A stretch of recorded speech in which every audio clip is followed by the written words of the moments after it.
एक बार फिर आपके बीच में उत्तराखंड राज्य की दिलचस्प कहानी लेकर के उपस्थित हुआ हूं। आज बात करेंगे उत्तराखंड की राजनीति फिर चौराहे पर खड़ी है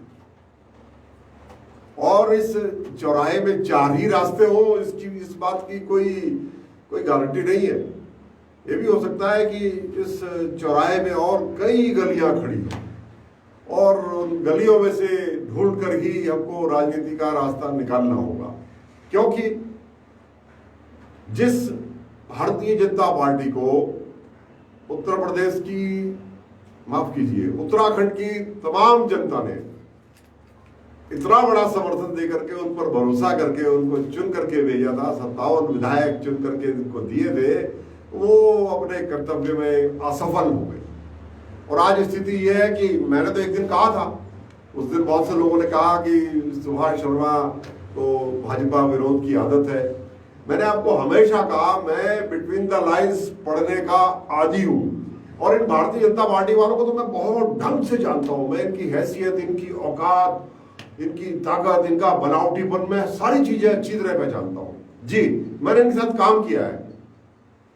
ये निहायत ही बौने कद के, निहायत ही अज्ञानी, निहायत ही अंधविश्वासी, ये उस तरह की जमात है। मैं जानता हूं इनको। तो मैंने तो बहुत पहले कह दिया था कि दैनिक वेतन भोगी है मुख्यमंत्री। मैंने कहा था कि नहीं? उस दिन आप में से बहुत से लोगों को हंसी आई होगी, कुछ लोगों ने वीडियो बंद कर दिया होगा कि देखिए आदमी फिर शुरू हो गया। मेरी बात 100% सही निकली कि नहीं निकली? अब जो कह रहा हूं वो भी सही निकलेगी, मेरा यकीन कीजिए। कहानी सुन रखी है ना, वो पढ़ी तो होगी सबने, विक्रम और बेताल वाली। कहानी ये है कि राजा विक्रमादित्य अपने कंधे पर, वो उस कहानी का जिक्र है, पंचतंत्र की कहानी। अपने जंगल में गए, वहां उन्हें बेताल मिल गया। बेताल ने शर्त ऐसी रख दी कि राजन, तुम्हें मेरे सवालों का सही जवाब देना पड़ेगा। जवाब नहीं दोगे तो तुम्हारे सिर के, गलत जवाब दिया तो सिर के 100 टुकड़े हो जाएंगे, और तुम बोले तो मैं चला। अब ये स्थिति यहां ऐसी हो गई कि जनता तो बन गई विक्रम और बेताल ये ढोने पड़ रहे हैं। ये बेताल हैं जिनको हम अपने कंधों पर ढो रहे हैं बहुत दिनों से, और पता नहीं क्यों ढोए जा रहे हैं। हमको ऐसी मुसीबत भी क्या है, हम क्यों ढोए इनको? एक बार देखे ना, देखे तो सही कि अगर इनको ना ढोए तो क्या होता है। एक बार हम तो डर डर के ही जी रहे हैं इन लोगों के भरोसे। तो इस बार ऐसा करते हैं, आइए डर छोड़ देते हैं और देखते हैं कि विक्रम के सिर के 1000 टुकड़े होते हैं या बेताल के 1000 टुकड़े होते हैं। इस बार ये भी आजमा के देखते हैं। अब आज स्थिति फिर वहीं आ गई। ऐसे ऐसे मुख्यमंत्री जिनके पास ना अपने मौलिक विचार है, ना इनके पास अनुभव है, ना जिनके पास अध्ययन है। कोई एक विषय इन्हें अगर दे दो, राजनीति, सामाजिक कार्यों से या अर्थतंत्र से जुड़ी हुई, तो ये उस पर बोल नहीं सकते, क्योंकि ये विचार शून्य है। मेरी ये उपाधि याद रखिएगा, विचार शून्य है। और आरएसएस की शाखा में जाने वाला अधिकांश व्यक्ति, वो विचार शून्य ही आपको मिलेगा। कारण क्या है कि जहां गुरु भक्ति है, मेरी बात याद रखिएगा, मेरी इस बात को समझिए, मैं आपको तर्क के साथ बोल रहा हूं। जहां गुरु भक्ति, गुरु जी की आज्ञा सर्वोपरि, जहां ये विचार आ गया ना, वहां प्रगति रुक गई। आपको किसी की भी आज्ञा, किसी का भी विचार बगैर तर्क की कसौटी पर खरा उतरे, कभी उसको स्वीकार नहीं करना चाहिए। और यहां तो जो शाखा वाले गुरुजी हैं, उन्होंने कहा, अच्छा वो शाखा वाले गुरुजी इसलिए कह रहे हैं कि उनको उनके गुरुजी ने कहा और उनको उनके गुरुजी ने कहा। तो अब ये एक गुरु ने कहा, दूसरे ने सुना, तीसरे को सुनाया, और संघ वाले समझते हैं कि हम शायद सबसे विद्वान लोग हो गए। कभी कभी कहते हो कि राष्ट्रपति भवन में भी हमारी प्लेसमेंट है। तो माफ कीजिएगा, जो पिछले राष्ट्रपति थे ना, डॉक्टर अब्दुल कलाम, उसके पासंग में भी नहीं है आपके जो चुने हुए राष्ट्रपति हैं। मैं राष्ट्रपति पद का अनादर नहीं कर रहा, लेकिन अगर राष्ट्रपति अपने गांव जाकर के बात करें इनकम टैक्स की, मौजूदा राष्ट्रपति ऐसा बोल रहे हैं अपने गांव जाकर के, कहते हैं इनकम टैक्स की बड़ी समस्या है। राष्ट्रपति जी, जो आपके राष्ट्रपति भवन का रख रखाव है ना, जो उसमें कई हजार कमरे हैं, जो उसका एक छोटे मोटे द्वीप जैसा जो वहां का साधन है, इसके सैकड़ों हजारों कर्मचारी जो वहां पर काम करते हैं, उनकी तनख्वाह इनकम टैक्स से निकलती है। आपके आलीशान बंगले का मेंटेनेंस, आपके घूमने फिरने का खर्चा, जब आप जाते हो तो पूरा एक जहाज लेकर के जाते हो, वो सब खर्चा इनकम टैक्स से निकलता है। और आपको आज वही तकलीफ दे लगने लगा। आज आप कहते हो कि जो कुछ भी मिलता है उसमें से इतना इनकम टैक्स में कट जाता है। सारा देशवासी, हर व्यक्ति इतना ही टैक्स देता है, समझ गए आप? और आपको तो अपनी जेब से गाड़ियों का तेल नहीं भरना पड़ता ना राष्ट्रपति जी, इसलिए आपको तेल की कीमत पर जो टैक्स लगाया आपको वो कहीं नजर नहीं आता। मैं ये बात इसलिए कह रहा हूं कि संघ जब ऐसे लोगों पर गर्व करता है तो संघ की बुद्धि पर तरस आता है। और आज अगर उत्तराखंड में भारतीय जनता पार्टी की इतनी दुर्दशा है तो उसके लिए ये राष्ट्रीय स्वयंसेवक संघ सबसे ज्यादा जिम्मेदार है। क्योंकि ये लोगों को कभी मुक्त होकर के, कभी स्वतंत्र होकर के, कभी तर्क करने और सोचने की इजाजत ही नहीं देते। और उसी का नतीजा है, इससे पहले त्रिवेंद्र जी ठीक ऐन मौके पर जब उनको बोलने की जरूरत होती है वहां उनकी जुबान साथ दे देती है, वहां उनकी भावनाएं उनको ओवरटेक कर लेती है। सबने देखा, आपने देखा, मैंने एक कार्यक्रम में अपने यहाँ देखा, प्रधानमंत्री जी जब बाबा रामदेव के उस कार्यक्रम में आए थे, वहां मैंने देखा ऐन वक्त पर वो बोलना भूल जाते हैं। तो इसको क्या माना जाए, इसको क्या समझे? इसको ये स्थिति अगर आज पैदा हो रही है, और त्रिवेंद्र जी आपने बार बार ऐसे बयान दिए, और आपके बयान, और जब बोलना है तब चुप भी, उसी वजह से आपको हटाया गया। वहां तो कोई संवैधानिक संकट नहीं था। आज आप कह सकते हो कि आज संवैधानिक संकट हो गया, और संवैधानिक संकट कोई अचानक नहीं हुआ, ये पता था आपको, इसकी जानकारी भारतीय जनता पार्टी को थी। और उसके तुरंत बाद सल्ट में चुनाव था। मैंने पहले भी कहा, आज फिर कह रहा हूं कि पूरे उत्तराखंड के नेता कभी तीरथ सिंह थे ही नहीं। तीरथ सिंह रावत उत्तराखंड के नेता कभी थे ही नहीं। वो एक क्षेत्र विशेष के नेता थे। वो इस लायक भी नहीं थे पिछले 2017 के चुनाव में कि पार्टी उनको टिकट दे। पार्टी ने उनको टिकट भी नहीं दिया जी। पौड़ी से वो विधायक रहे तो वहीं से हार गए, शिक्षा मंत्री रहे वहीं से हार गए। तो कोई लोकप्रिय नेता तो कभी आप सिद्ध हुए नहीं। 5-7 बार चुनाव लड़ते, एक बार हार जाते तो हम मान सकते थे। आप हारते भी खूब रहे, आपको टिकट आपकी पार्टी ने ही नहीं दिया। आपको चौबट्टा खाल से जहां से आप लड़ते हो, आपको इस लायक भी नहीं समझा आपकी पार्टी ने कि आप वहां जाकर के उनको टिकट दे दिया जाए। वहां से सतपाल महाराज को टिकट दे दिया, बाहर से आए हुए, कांग्रेस से आए हुए सतपाल महाराज को टिकट दे दिया, आपको पैदल कर दिया। बाद में जनरल खंडूरी साहब की आशीर्वाद से आपको पौड़ी से सांसद का टिकट दिया। अब सांसद में तो आप जानते हैं वहां व्यक्ति को तो कोई वोट देता नहीं, वहां वोट मिलता है पार्टी को। वहां मोदी जी के नाम पर आप जीत के चले गए। अब यहां मैं ये बात कहना चाहता हूं कि वो तीरथ सिंह रावत जिसको उसकी पार्टी ने इससे पहले विधानसभा के टिकट के लायक नहीं समझा, जिस तीरथ सिंह रावत को उसकी पार्टी ने सल्ट उपचुनाव में प्रत्याशी बनने लायक, प्रत्याशी बनाने लायक नहीं समझा, ये समझा कि ये हार जाएंगे, इनको वहां से लड़ाना एक जोखिम का काम होगा। और जिनके नेतृत्व में भारतीय जनता पार्टी अगले चुनाव में जाने से ही कतरा गई, स्वयं लग गया कि अरे हम ये क्या कर बैठे। वो फटी जीन्स, अमेरिका का राज, 20 बच्चे, 5 बच्चे, 100 किलो राशन, आप कैसे ऊल जलूल बिल्कुल बेहुदा आप बयान देते रहे। आपने चीनी आजादी के बाद पहली बार क्या बच्चों वाली बात आप करते हो। छोटा बच्चा भी आज, शायद 4वीं 5वीं का बच्चा भी ऐसी बात ना बोले जो आप बोल रहे थे मुख्यमंत्री बनने के बाद। ये इसलिए आज रोष होता है, इसलिए आक्रोश होता है कि तीरथ जी आप हमारे मुख्यमंत्री रहे हो और आपकी पहचान से उत्तराखंडियों की पहचान होती है पूरे देश में। उत्तराखंडी मूर्ख नहीं है, उत्तराखंडी ज्ञानी लोग हैं।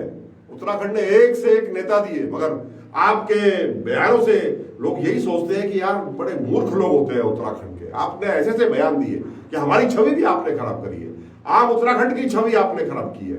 और आपको हटाने का प्रमुख कारण यही है कि आपको सामान्य अवसरों पर साधारण बयान देना भी नहीं आता, क्योंकि आपकी स्टडी नहीं है, क्योंकि आप संघ में लाठी चलाने और एक जाति और धर्म विशेष के खिलाफ बोलने और उनके खिलाफ लड़ने, बयान देने, इसके खिलाफ आपको कुछ सिखाया ही नहीं।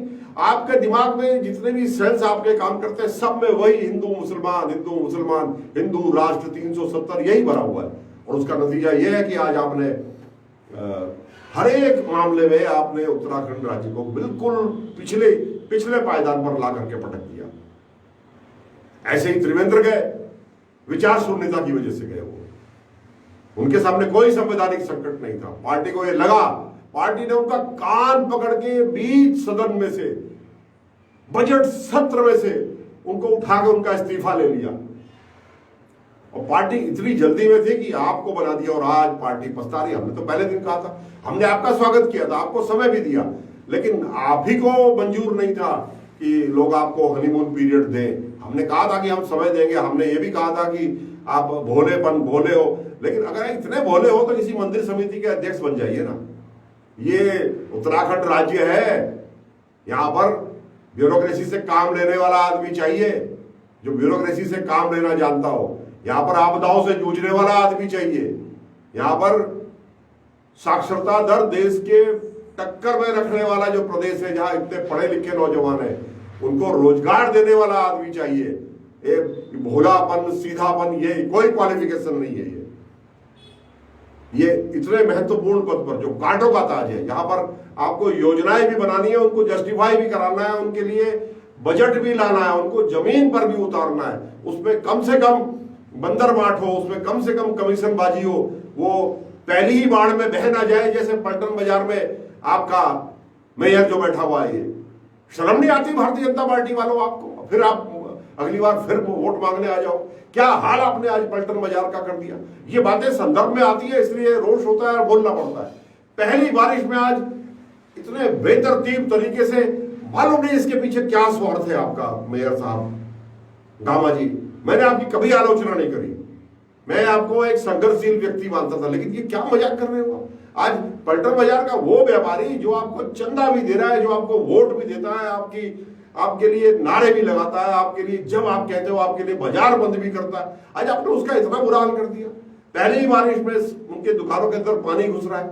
आपने सिर्फ इसलिए कि बजट खपाना है, क्योंकि वो एक स्कीम आ गई केंद्र की स्मार्ट सिटी, और आपको मौका मिल गया, और आप स्मार्ट सिटी के नाम पर वो टाइलें जिसका वहां कोई लेना देना नहीं है, कम से कम उसको जमीन को, सड़कों को थोड़ा सा नीचे उसको खुदवाते और टाइलों को स्थायी रूप से लगाने का इंतजाम करते, मगर ये बंदरबांट हो रही है यहाँ पर, सीधी सी बात है ये। और आज पानी घुस रहा।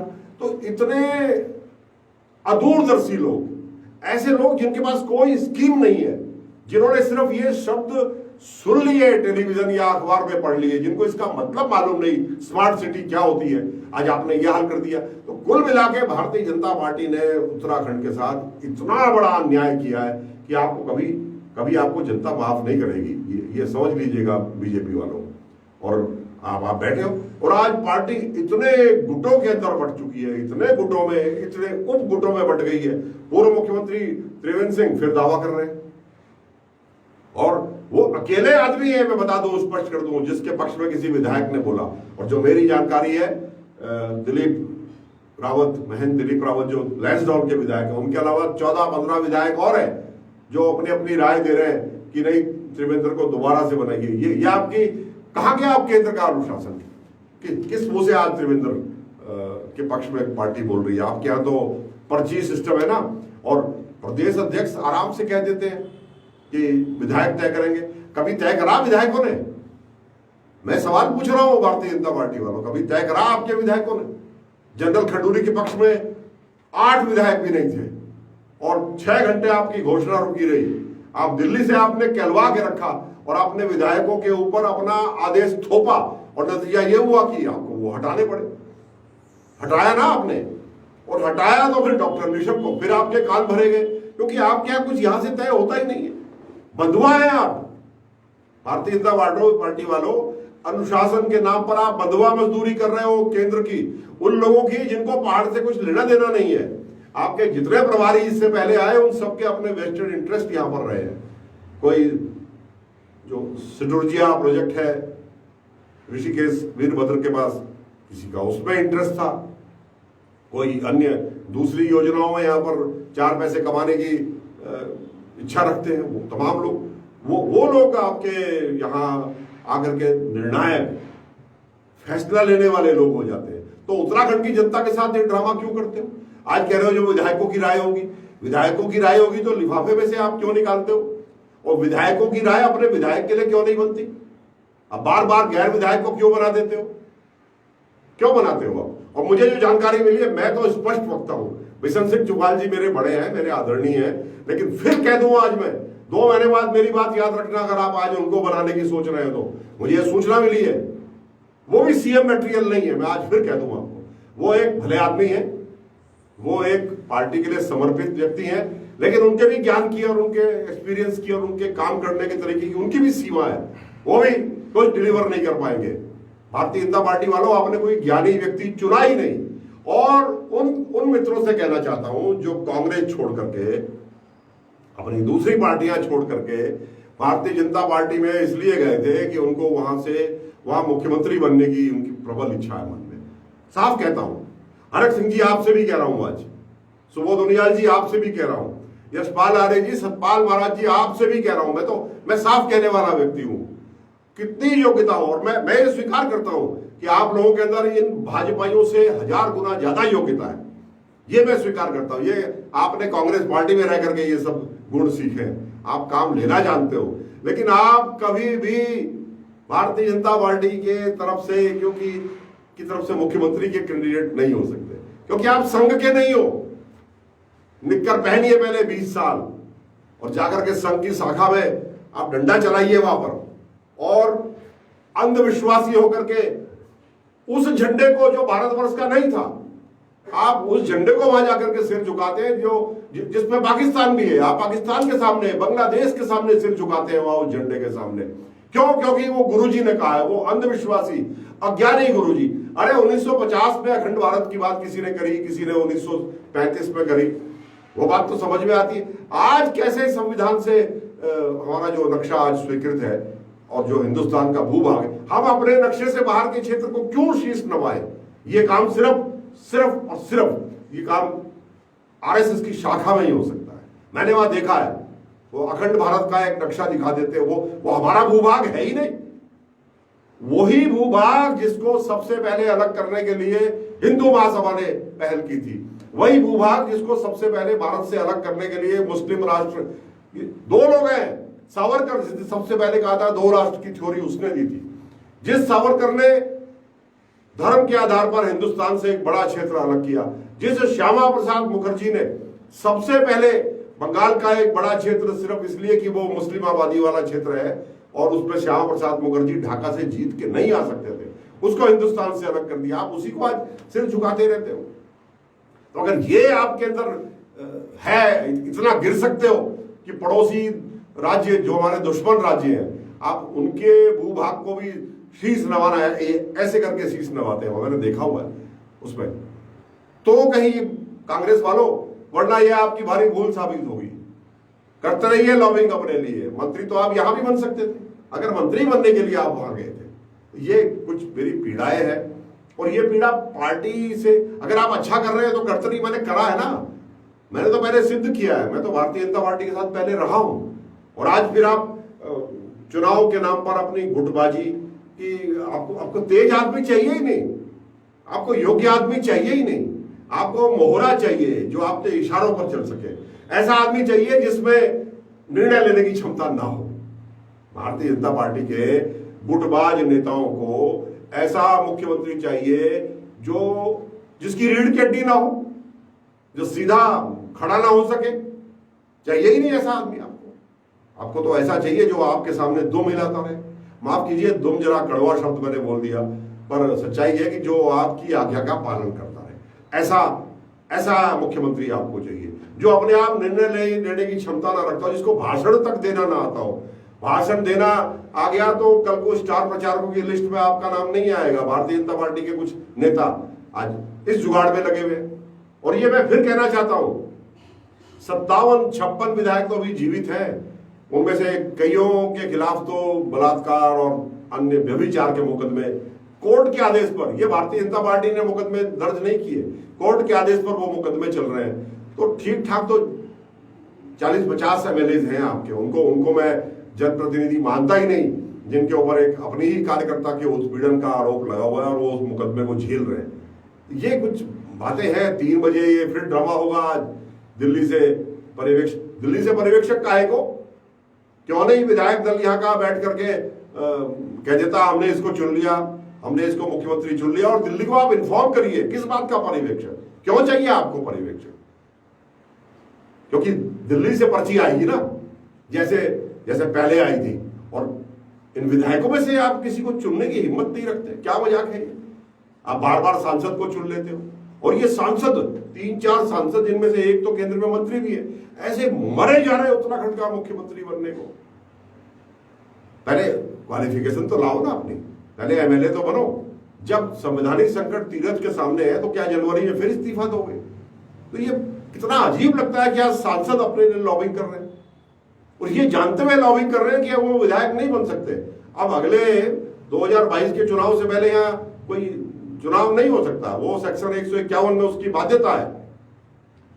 तो ये जो खुली लूट नेतृत्व के नाम पर आज हमारे यहाँ उत्तराखंड में चल रही है, ये बर्दाश्त से बाहर है।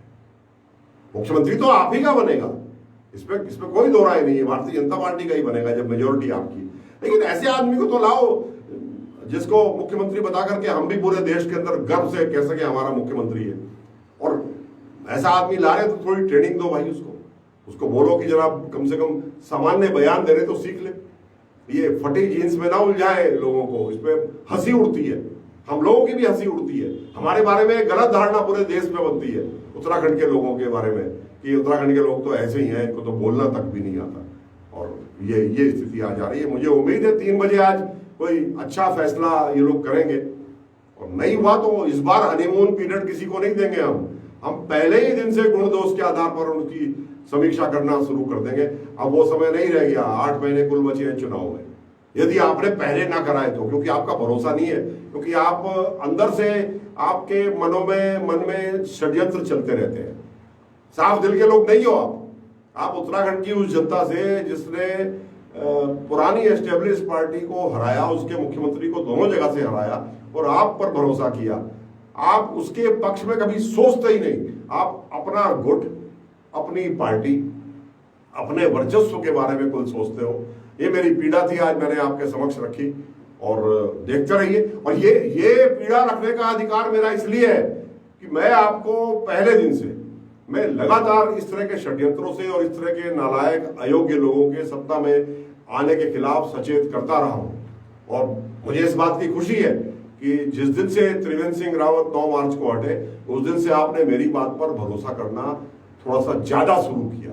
उससे पहले आपको लगता था कि ये आदमी 3 साल से बोल रहा है, 2 साल से बोल रहा है, लेकिन जब मेरी बातें प्रूव हुई तब आपको यकीन हुआ तीरथ जी के खिलाफ ये जाएंगे, ये दैनिक वेतन भोगी है, मैंने पहले दिन कहा था। आज मेरी बात का यकीन आपको हो गया। तो जो आने वाले मुख्यमंत्री हैं, मैं उनके खिलाफ 5 दिन, बस 5 दिन सिर्फ शपथ लेके अपना मंत्रिमंडल बनाए और काम शुरू कर दे।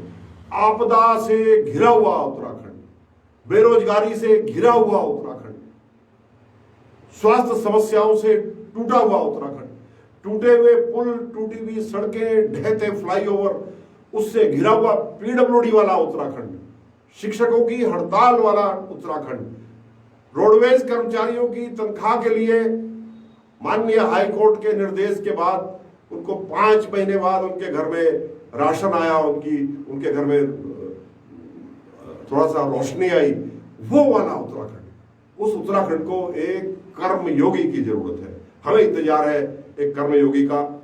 इसी विचार के साथ आपसे फिलहाल आज मैं विदा लेता हूं। नमस्कार।